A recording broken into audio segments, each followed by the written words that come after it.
WR2 terkait untuk pelaksanaannya, karena saat itu beliau belum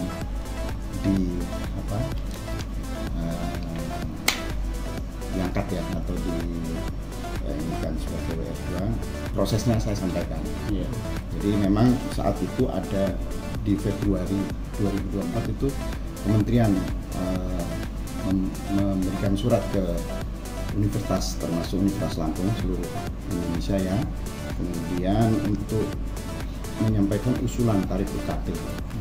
Nah, kami di Universitas Lampung sesuai dengan tupoksinya dan sesuai PUB SOP yang ada di Universitas Lampung itu, dan diplenokan bersama fakultas, ada dekan dan ada WD21 itu, bahwa Unila tidak menaikkan UKT.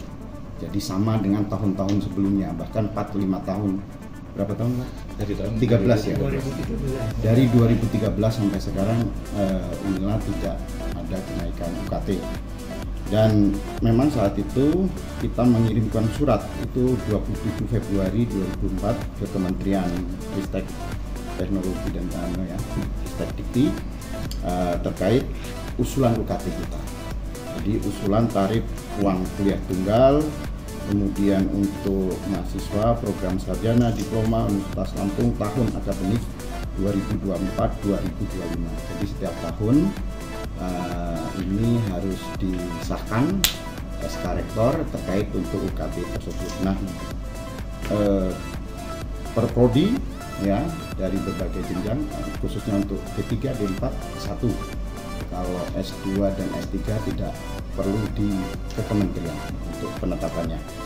Alhamdulillah kita tidak menaikkan karena sudah disepakati bersama, jadi sama dengan tahun 2013 ya. Pertimbangannya adalah tentu banyak hal ya, dengan kondisi perekonomian masyarakat. Memang kalau kita lihat dengan dari tahun 2013 sampai sekarang, inflasi itu kan namanya dengan ini kemampuan Unila masih bisa, karena kan ada rentang kelompok tadi yang mampu, yang tidak mampu.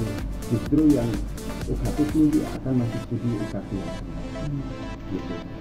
Kalau dulu ada kelompok 0 ya, di permen yang terbaru tersebut ada UKT 500.000, UKT 1, kelompok 1, terus berjenjang sampai UKT tertinggi. Nah, dengan rentang tersebut yang tertinggi mensubsidi, tapi itu semua berarti pada proses yang disampaikan dari calon mahasiswa juga harus memberikan informasi yang ini objektif, jujur.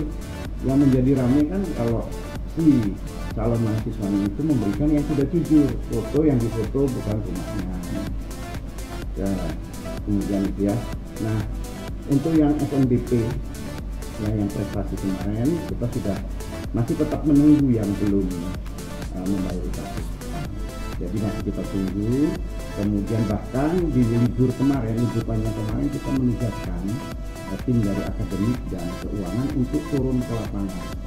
Kenapa belum bayar UKT? Ada yang bypass, kemudian ada yang turun di lapangan. Itu ada WR2 kemarin menugaskan beberapa 8 orang. Ini ada yang ke Metro, pesisir barat, Tanggamus, ada ke Ternsawi. Jadi kita udah proaktif juga Universitas Lampung untuk menyampaikan bahwa kenapa belum sampai saat ini dibayar UKT.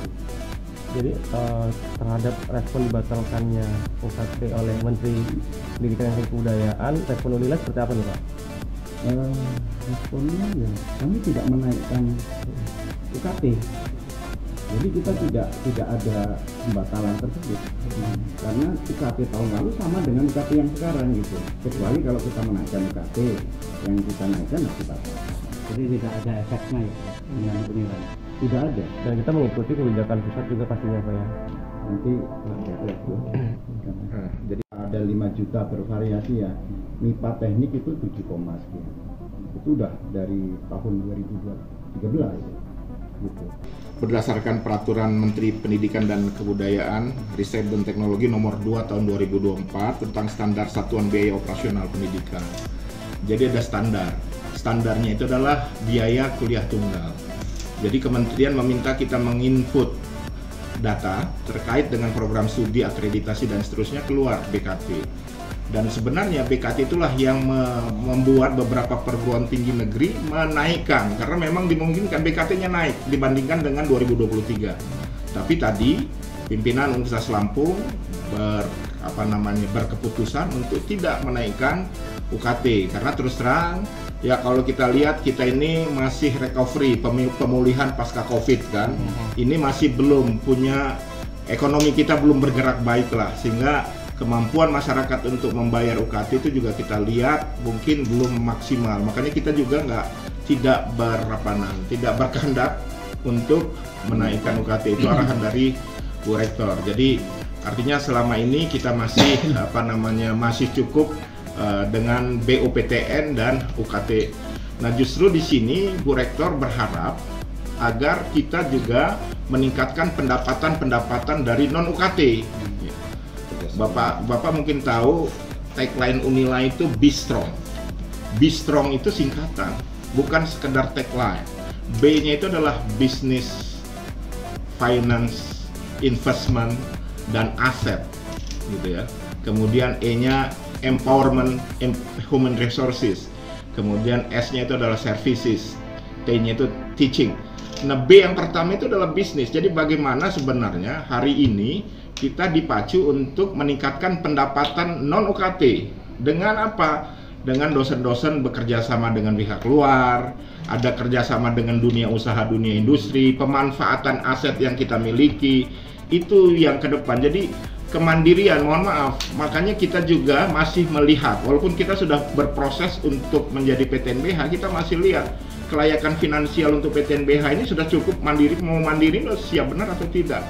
Oleh karena itu kita terus terang kelayakan finansial ini nanti masih berusaha untuk bagaimana mengenerate income melalui pendapatan non konvensional, ya. Pemanfaatan aset-aset yang kita miliki ini. Bu Rektor kemarin kita baru rapat tentang aset, bagaimana aset-aset yang kita miliki itu bisa memberikan manfaat untuk peningkatan pendapatan kita. Termasuk kita punya dosen-dosen yang punya kepakaran, kenapa nggak ini kepakaran, kemudian kita punya paten, kenapa nggak paten ini yang kita jual sehingga ada ada pendapatan dari sini. Itu sebenarnya Bu Rektor kepingin kita dosen-dosen kita juga berpacu untuk bagaimana bisa memberikan manfaat kepada universitas. Teknik itu nggak menyeluruh ya Pak, nggak melihat dari tingkatan mahasiswa itu kalau tidak. Jadi dengan adanya kenaikan itu mungkin kedepannya bisa kita mahasiswa nanti minta penjelasan dulu lebih lanjut dan keringanan terkait dengan kenaikan itu, apakah menyeluruh atau memang masih dibedakan tiap status mahasiswanya, sehingga nantinya memang bisa merata. Memang kalau memang naik itu ya khusus memang beberapa status aja, jangan semua.